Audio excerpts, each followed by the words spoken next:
बिस्मिल्लाहिर्रहमानिर्रहीम, अस्सलाम वालेकुम नाज़रीन। मैं हूँ यासिर रशीद और आप मेरा व्लॉग देख रहे हैं। नाज़रीन, सियासत के अंदर शायद कोई शर्म, अखलाक, आईनी इक़दार, कानूनी इक़दार, इसकी कोई हैसियत नहीं होती। सियासत यही होती है कि मौका परस्ती जहाँ पर हो, उसी मौका परस्ती को देखते हुए आप अपना वार कर जाएं और आपका वार कारगर साबित हो जाए। यही पाकिस्तानी सियासत में हमें देखने को मिला है और शायद हम इसे ही सियासत समझते हैं और शायद हम यही समझते हैं कि पूरी दुनिया में सियासत इसी तरीके से होती है। सियासत को जमहूरियत के साथ वाबस्तगी करार देते हुए और जमहूरियत के ऊपर अमल पैरा होते हुए हमें दर्स दिया जाता है कि हम जमहूरियत के दिलदादा हैं, हम पाकिस्तान की बेहतरी के लिए, हम अपनी पार्टी की बेहतरी के लिए, हम अवाम की बेहतरी के लिए इक़दाम करते हैं। लेकिन यहाँ पर ऐसा कुछ दिखाई नहीं देता। बात का आगाज़ करता हूँ सिंध के हवाले से। सिंध के बल्दियाती इंतखाबात के हवाले से मैंने कल भी अपने व्लॉग में मुफस्सल गुफ्तगू की थी कि कहाँ कहाँ पर क्या वजूहात पेश आई, फॉर्म 11 के ऊपर नताइज क्या थे, फिर उनको तब्दील किस तरीके से किया गया। आप मेरे अकब में चलने वाली तस्वीर में भी कुछ फैक्ट्स एंड फिगर मुलाहिजा कर सकते हैं कि जमात इस्लामी ने कहा कि फॉर्म 11 के मुताबिक जो इब्तदाई तौर पर रिटर्निंग ऑफिसर फराहम करता है, प्रिजाइडिंग ऑफिसर फराहम करता है, उसने कंपाइल करके जो रिपोर्ट दी उस फॉर्म 11 के ऊपर प्रिजाइडिंग ऑफिसर के दस्तखत भी थे। बेशुमार यूनियन काउंसिल्स के अंदर जमात इस्लामी आगे थी, पाकिस्तान पीपल्स पार्टी बहुत पीछे थी। लेकिन फिर जब असल नताइज इलेक्शन कमीशन ने जमात इस्लामी या पाकिस्तान पीपल्स पार्टी को फराहम किए तो उसमें पाकिस्तान पीपल्स पार्टी जो जीत गई और जमात इस्लामी को मात हो गई। 9 हल्के ऐसे हैं जिसके हवाले से जमात इस्लामी ने अपने तहफ़्फ़ुज़ात का इज़हार किया। इलेक्शन कमीशन ने नोटिस ले लिया है, समाअत 23 तारीख को होगी। लेकिन दूसरी तरफ पाकिस्तान तहरीक इंसाफ सिर्फ एक ज़िले के अंदर, केमाड़ी के अंदर, वो कहते हैं कि 40 हल्के ऐसे हैं जहां पर फॉर्म 11 में पाकिस्तान तहरीक इंसाफ जीती हुई थी, पाकिस्तान पीपल्स पार्टी हारी हुई थी। लेकिन नतायज हमें बाद में ये दिए गए कि पाकिस्तान पीपल्स पार्टी जीत गई और पाकिस्तान तहरीक इंसाफ हार गई। इस बात को वो तो तस्लीम करते हैं कि हमारी तंजीम साजी कमज़ोर थी जिसकी वजह से हमें नतायज बुरे देखना पड़े। लेकिन वो कहते हैं कि इस हद तक भी बुरे हमारे नतायज नहीं थे। ये पाकिस्तान पीपल्स पार्टी ने अवाम के साथ दोगलापन किया। उन्होंने इलेक्शन कमीशन के साथ मिलके, आरओज़ के साथ मिलके इस पूरे इलेक्शन को हाईजैक किया और पाकिस्तान पीपल्स पार्टी को कराची की एक बड़ी जमात बना के खड़ा कर दिया। हालांकि हकायक इसमें नहीं है। आज अली जैदी साहब जो है वो अपने कारकुनान के हमरा केमाड़ी DRO ऑफिस गए और वहाँ पर जाकर उन्होंने अपनी शिकायत दर्ज करवाना थी, मीडिया से गुफ्तगू करना थी। पाकिस्तान पीपल्स पार्टी के कारकुनान की एक बड़ी तादाद वहाँ पर मौजूद थी। वहाँ पर पथराव शुरू हो गया। पत्थर एक अली जैदी साहब को भी लगा, वो ज़ख्मी हुए और उन्होंने जब हमारे चैनल से गुफ्तगू की तो उसमें उनका ये बताना था कि मुझे अकब के दरवाजे से बाहर निकाला गया और वहाँ पर हंगामा आराई अब भी जारी है। लेकिन इस सारे हंगामा आराई के अंदर आप पुलिस के किरदार को देखिए। पुलिस खामोश तमाशाई बनी रही, वो सिर्फ धक्के दे रही है, किसी की गिरफ्तारी अमल में नहीं आई, पुलिस ने कोई एक्शन नहीं लिया। शायद पुलिस को हिदायत ही ये थी कि अगर कुछ ऐसा हो तो आपने अपना किरदार अदा नहीं करना ताकि इस मामले को तूल दिया जा सके। आप ये देखिए कि कराची उसमें लौट आया था और बदअमनी से वो बच निकला था। लेकिन फिर शायद हालात ऐसे पैदा किए जा रहे हैं कि कराची के अंदर बदअमनी को हवा देने की कोशिश की जा रही है।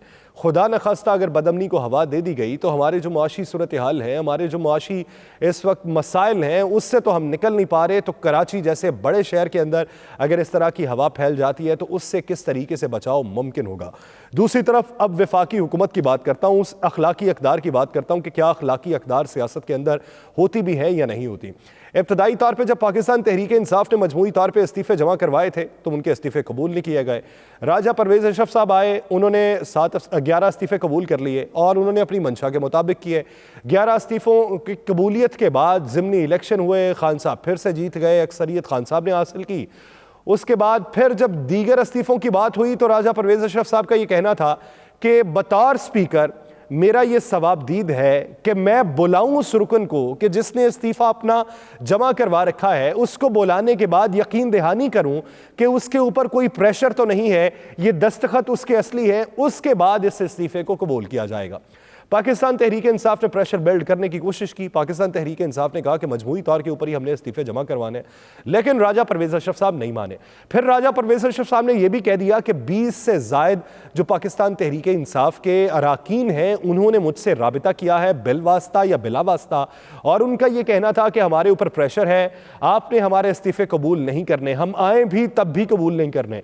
और उन्होंने यह भी कह दिया कि हमारे जो दस्तखत हैं वो हमारे नहीं, जाली दस्तखत है।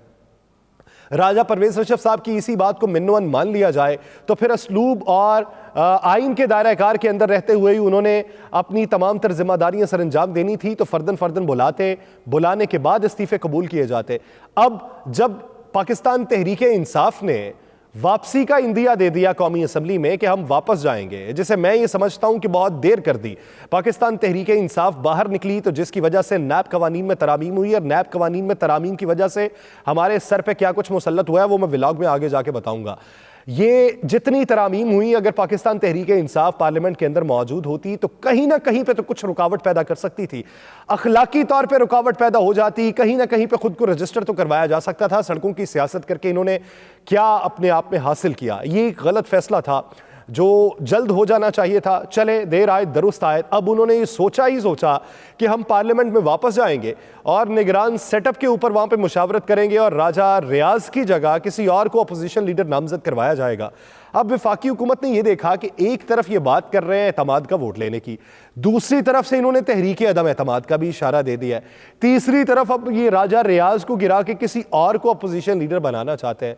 तो झट से 35 अराकीन के इस्तीफे कबूल कर लिए गए, 34 पाकिस्तान तहरीक इंसाफ के और 1 शेख रशीद साहब।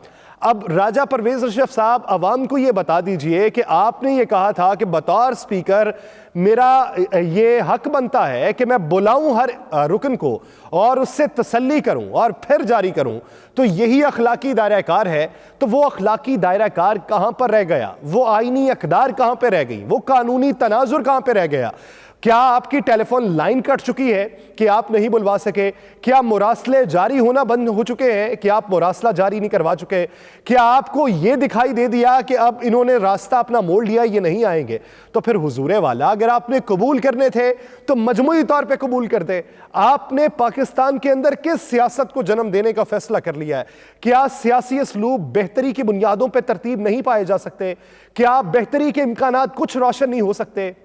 हम रोजाना की बुनियाद पे एक दूसरे को दर्स देते रहे, हम रोजाना की बुनियाद पे दावे वादे यकीन दहानियां करवाते रहे, हम रोजाना की बुनियाद के ऊपर टेलीविजन स्क्रीन पे आए, प्रेस कॉन्फ्रेंस करें और दूसरों को अखलाकियात सिखाते रहे, मगर हमारी अपनी अखलाकियात की अकदार ऐसी हैं कि हम उससे निहायत गिर चुके हैं। हमें जहां पे लगता है कि यहां पे मेरा मुखालिफ जो है मुझे ज़द-ओ-कोब का निशाना बनाएगा या मेरे गिर्द घेरा तंग कर लेगा, तो आप अपनी मंशा के मुताबिक वहां पे आईनी और कानूनी तमाम तनाजुर भूल जाते हैं और आपको ये लगता है कि मैं जो फैसला कर रहा हूं वो फैसला सही है।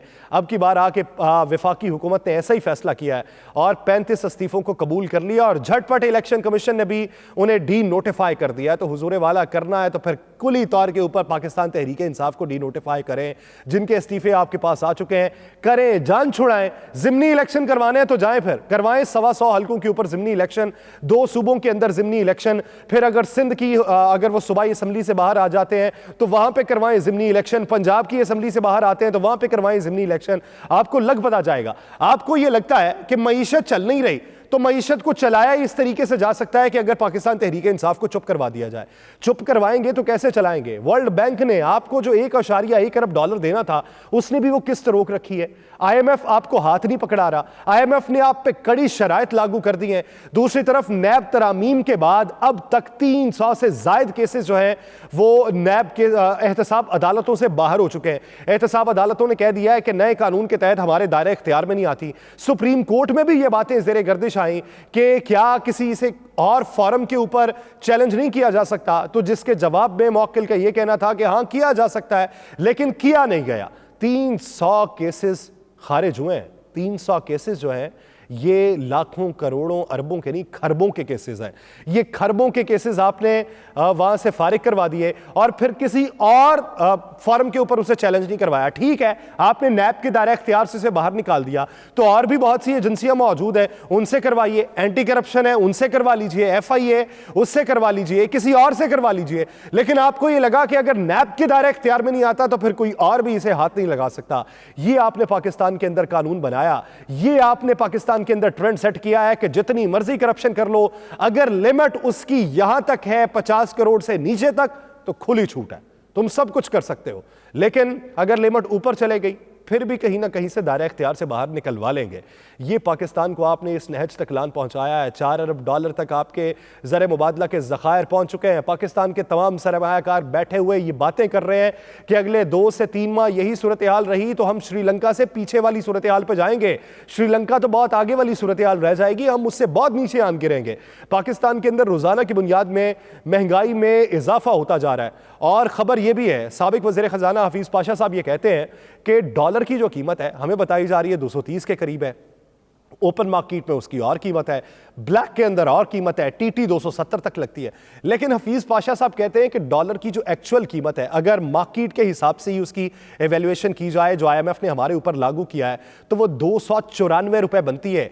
ये डार साहब की हिम्मत है और ये डार साहब की मंतिक है कि डार साहब ने इसे मसनूई तरीके से रोक रखा है। अब इसे मसनूई तरीके से रोका है, अगर इसे मसनूई तरीके से ना रोका जाए तो 294 या 95 रुपए का डॉलर बनता है। तो फिर सोचिए कि पाकिस्तान में मुआशी बेहतरी किस तरीके से आएगी। वर्ल्ड बैंक हाल ही में आपकी मुताबिक पूरी दुनिया ने आपके ऊपर एतमाद किया और पूरी दुनिया ये चाहती है कि आप पाकिस्तान की बेहतरी के लिए फैसले करें और पूरी दुनिया ने मिलकर $10 अरब आपको देने का फैसला किया है, तो उसमें वर्ल्ड बैंक भी मौजूद था। तो अब वर्ल्ड बैंक आपको जो $1.1 अरब की किस्त जारी नहीं कर रहा, उसके अंदर जो पसोपेश का मुजाहिरा कर रहा है, तो फिर यह बता दीजिए कि क्या वो इमरान खान की वजह से कर रहा है या फिर वो कराची के अंदर पीपल्स पार्टी की जीत और पाकिस्तान तहरीक इंसाफ की नाराज़गी की वजह से कर रहा है, या फिर वो अभी इस बात का इंतज़ार कर रहा है वर्ल्ड बैंक कि कहीं ना कहीं से चौधरी परवेज़ इलाही साहब जो हैं ये पाकिस्तान मुस्लिम लीग काफ में ही रहे और आपके साथ हाथ मिले, या फिर आपको ये लगता है कि कहीं ना कहीं से हमारे रूठे हुए जो लोग हैं वो मान जाएं तो फिर वर्ल्ड बैंक इशारा दे देगा पैसे देने की। खुदा का खौफ किया करें। आपने करना है पाकिस्तान की बेहतरी के लिए, चुपचाप करना है, बबांगे दोहल करना है, लेकिन कीजिए ऐसे झूठे नारे झूठे दावों की वजह से अवाम को अपने पीछे न लगाइए। आपके मकासद कुछ और होते हैं। आपको जहां पे लगता है कि सियासत हमारी यहां पे चमकाई जा सकती है वहां पे आप चमकाते हैं, लेकिन जहां पे आपको यह लगे कि आईनी तरीकाकार यहां पे है लेकिन हमें सेटबैक देखने को मिलेगा तो आप वहां से राह फरार इख्तियार कर लेते हैं। अपोजिशन लीडर पंजाब में आपका मौजूद नहीं, मलिक अहमद खान साहब को आपने नुमाइंदा बनाया, तब भी किसी बात पर इतफाक ना हो सका। अब वो मामला पार्लिमानी कमेटी में गया, स्पीकर के पास पाकिस्तान तहरीक इंसाफ के रहनुमा पहुंच गए जो उनके नुमाइंदा थे, मियां असलम इकबाल साहब पहुंचे, हाशिम जमा बख्त पहुंचे, लेकिन आपकी तरफ से कोई नुमाइंदा ना पहुंच पाया। जब आप नुमाइंदा ही वहां पे पहुंचाना नहीं चाहते तो फिर बात यहीं पे आके खत्म होती है कि वो इलेक्शन कमीशन को भिजवा दे, फिर इलेक्शन कमीशन ही खुद ही नाम का फैसला कर ले कि किस नाम को मुंतखब करना है और कौन निगरान वज़ीर आला बनेगा। ये आपकी संजीदगी का लेवल है कि आपको संजीदा होने के लिए भी 4 लोगों की अप्रूवल चाहिए, क्योंकि उसके बगैर आप संजीदा नहीं हो सकते। आपके पास इनफरादी कुव्वत तो है नहीं कि आप अकेले बैठ के कोई फैसला कर सके। आपने अगर फैसला किया है तो मौलाना को मनाना पड़ेगा, मौलाना ने कर लिया है तो आसिफ अली जरदारी को मनाना पड़ेगा, आसिफ अली जरदारी मान गए तो फिर मियां मोहम्मद नवाज शरीफ साहब को मनाना पड़ेगा।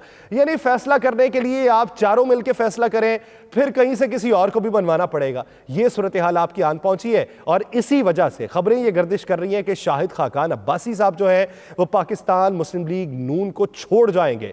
इत्तलात ये भी है कि वो अपनी एक अलग से पार्टी बनाएंगे, लेकिन फिर कुछ खबरें माजी करीब की सुनिए कि पाकिस्तान तहरीक इंसाफ के चेयरमैन इमरान खान साहब ने कहा था कि हमारे साथ कुछ लोग जुड़े हुए हैं पाकिस्तान मुस्लिम लीग नून के, टेस्ट पास करेंगे तो तब उन्हें पार्टी में शामिल किया जाएगा।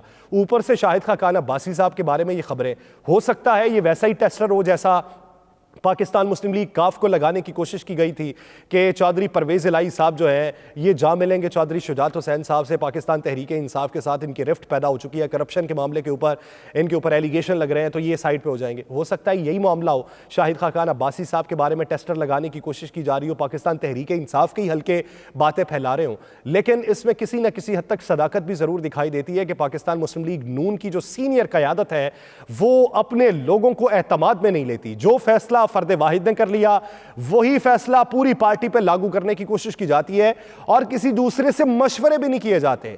हद तो यह है कि आप मशवरा कर लें, मशवरा करने के बाद आपकी ज्यादातर लोगों की जो राय है उसके ऊपर अमल दरामद कर दें, या थोड़े लोगों की जो राय है अपना पलड़ा उसकी तरफ डालते हुए उसको मुकद्दम कर दें। लेकिन यहां पे सूरत हाल ये पहुंच जाती है कि आप फर्द वाहिद होने के तौर के ऊपर फैसला करते हैं और फिर वही फैसला मुसल्लत कर दिया जाता है। आज चेयरमैन PTI ने बैनुल अक़वामी मीडिया को इंटरव्यू देते हुए यह बात की है कि हमारे अंदर जो रिफ्ट पैदा करने की कोशिश की गई थी पाकिस्तान मुस्लिम लीग काफ के साथ, वो वफादारी दिखाई है आखिरी वक्त तक पाकिस्तान मुस्लिम लीग काफ ने। और अब हमारी बारी है कि हम भी वफादारी दिखाएं, और हम वफादारी इसलिए ऐसे तरीके से दिखा रहे हैं कि मुस्तकबिल करीब के अंदर पाकिस्तान मुस्लिम लीग काफ जो है ये जम हो जाएगी पीटीआई में। तो इससे ये बात वाज़ेह होती है कि मामला तय पाए जा चुके हैं, किसी फैसले का इंतजार किया जा रहा है, और वो फैसला पंजाब और खैबर पख्तूनख्वा के इंतखाबात के हवाले से है। फैसले का जब ऐलान होगा तब पाकिस्तान मुस्लिम लीग काफ जो है ये पीटीआई में जम हो जाएगी। जितनी मर्जी जमातें जम हो जाएं, जितने मर्जी सियासी इल्हाक हो जाएं, लेकिन पाकिस्तान की बेहतरी के लिए फैसला कर लीजिए।